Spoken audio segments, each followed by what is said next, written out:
Hello and welcome to episode 186 of the Daily Sales Message, where every single day I share a piece of simple and actionable advice that's designed to help you feel more confident and sell more stuff. Today we're talking about rejection.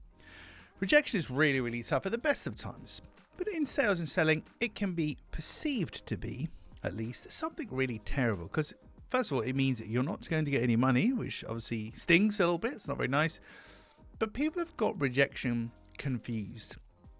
People think rejection is people rejecting them as a person, when actually we reject offers.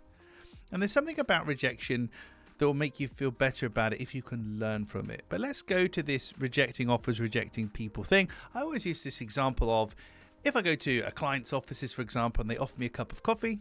I say, yes, white, thank you. No sugar, sweet enough. Ha ha ha, aren't I hilarious? I have my cup of coffee. Somebody else comes along from the same company and says, oh, James, would you like a cup of coffee? I'm all good, thanks. Got a cup of coffee here. Thanks all the same. I've turned them down. I've rejected them. But I've not rejected them as a person. I've rejected their offer. I don't need a cup of coffee. I've got one. If I'd drunk it, I'd say, yeah, I need one. Another one would be great. Thanks very much. So you have to remember that in sales and selling, we reject offers.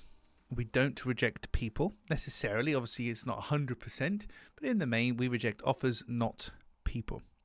In terms of this episode of the podcast, rejection for me is a redirection. If we can learn from it, we can improve. Why didn't that person want, and it's a banal example, but why didn't that person want a cup of coffee? Oh, it's because they already had a cup of coffee. So going forward, we need to try to find people that don't have a cup of coffee and to sell to them. Now, I know that sounds oversimplistic and stupid, but is it? Is it? Do you understand the circumstances of your buyers, the right time, what triggers them and motivates them to move, when it is appropriate for them to buy, when it isn't, any competing compatibility issues, any decision-making issues, things like that. A big part of rejection is actually just understanding your buyer, who they are, where and when and how to find them and what to say, etc.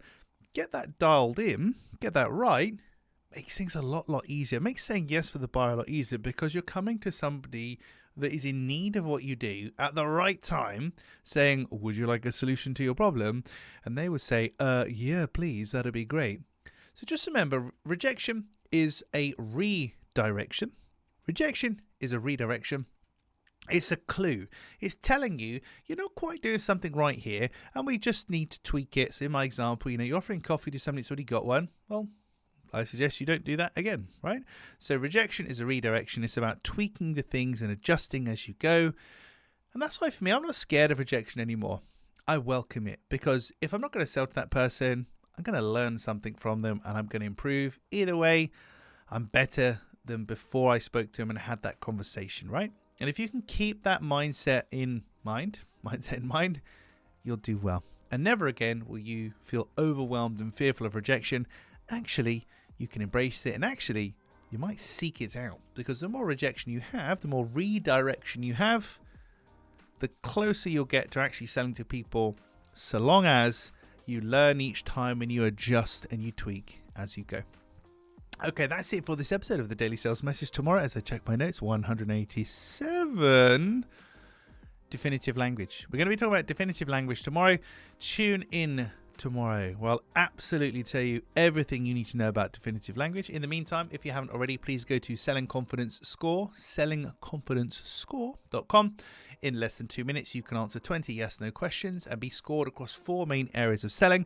It will tell you how well or how badly you might be doing in each of those areas, but more importantly, it will give you an action plan, a free, instantly actionable action plan of how to improve in each of those areas. So sellingconfidencescore.com.